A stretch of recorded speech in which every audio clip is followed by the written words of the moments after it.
Word of warning, the character of Master Voluminous is simply that, a character. He might not be evil, but he is definitely a bastard. So try not to let what he says offend you, okay? Enjoy.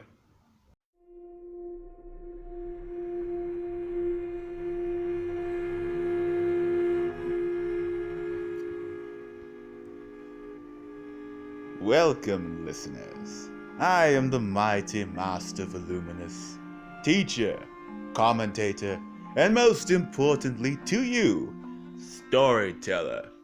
Today we continue the Voluminous Reads series with another story from the horror novella Phinki by Enyadike.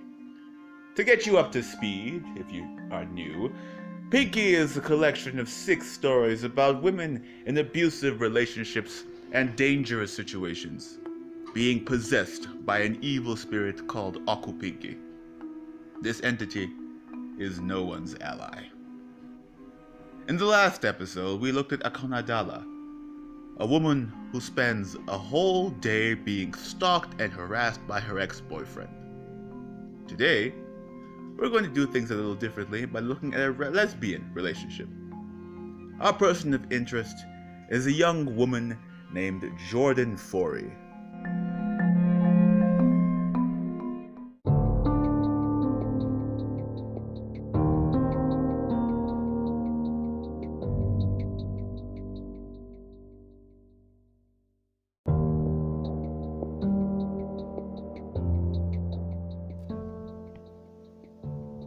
Jordan Fourie. She puts as many clothes as she can into her large backpack, as well as her passport. She takes a box full of saved up money and puts it in the bag. She slings her bags over her shoulders and enters the living room. She takes a look at the shared apartment, takes several deep breaths, and heads for the door. She opens the door, gasps, and backs away with her eyes widened. Her girlfriend, Mari, briskly walks in, frowning with her fists clenched. She slams the door, puts down her handbag, and demands an explanation. With her legs shaking, she says that she is leaving. Mari gets closer, telling her to drop the backpack, and she almost backs away. Breathing becomes harder, but she stands her ground and tries to push past. Mari grabs her by the arm and pulls her back. Last warning. She swears and pushes past again, getting slapped in the process. She holds her cheek, eyes wide and watery. Mari's mouth hangs open. She looks at her hand, closes it and drops it. The other hand is extended to offer an apology, but is rejected. She removes her hand from her reddened cheek, revealing a faint scar, unslings the backpack, and goes back to the bedroom. Mari follows and sees her sitting on the bed, sobbing, with her head buried in her hands. Mari slowly walks over and wraps her arm around her, apologizing, kissing her head, and promising to talk later, then leaves. After hearing the door shut, she lays back in bed and stares at the ceiling for a minute, wipes her eyes, then gets back up. She picks up the backpack and walks to the door, but stops short of grabbing the handle. She looks down, gritting her teeth, then sighs before going back to the bedroom.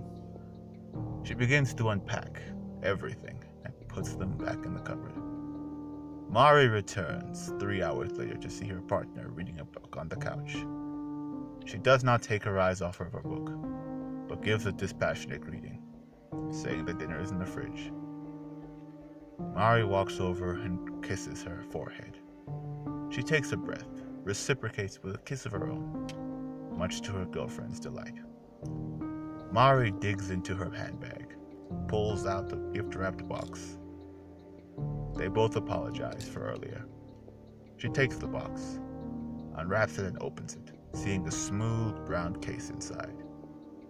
She opens it and sees a golden medallion with a large pink jewel in it. The jewel has a black circular dot in the center, making it resemble an eye. According to the shop owner that Mari bought it from, it is said to bring protection.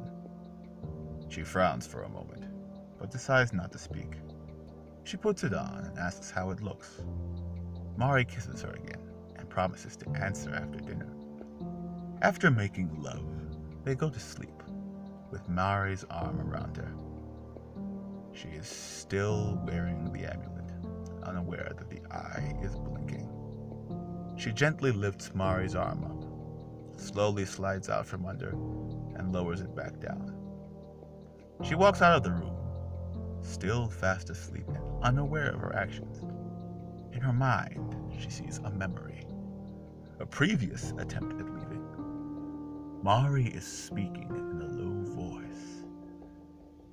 She feels her back hit a wall. A sharp blade pierces and cuts her cheek. The vision shifts.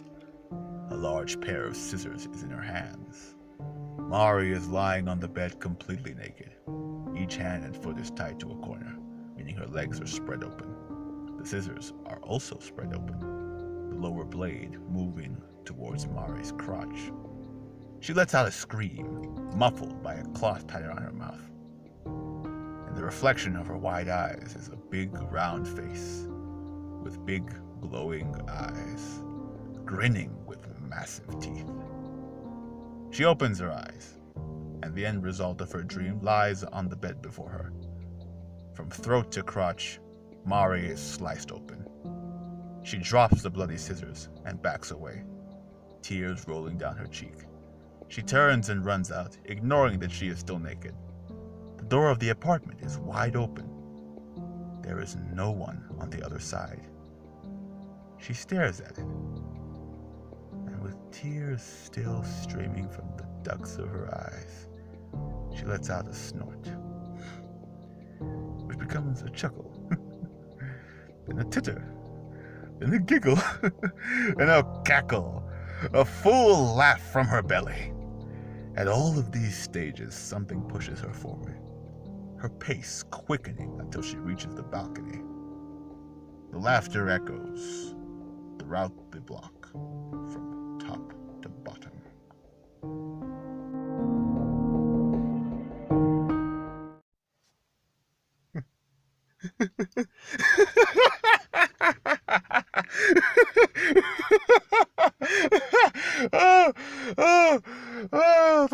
This one was too good, honestly.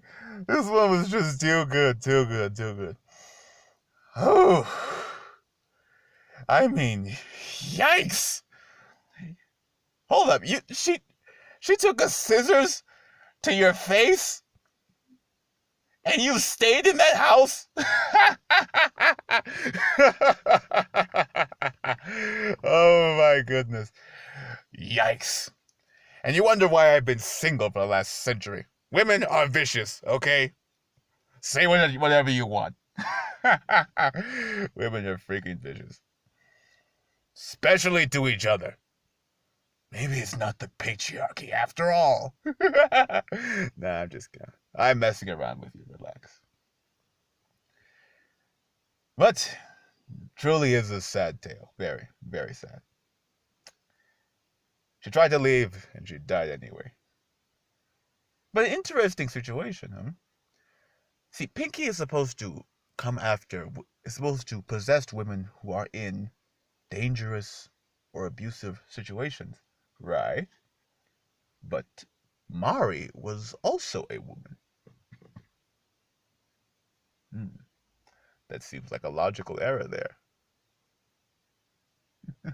Maybe there's more to it. Why don't you send me an email? Maybe you can figure out what happened. It might have something to do with why Jordan committed suicide at the end of it.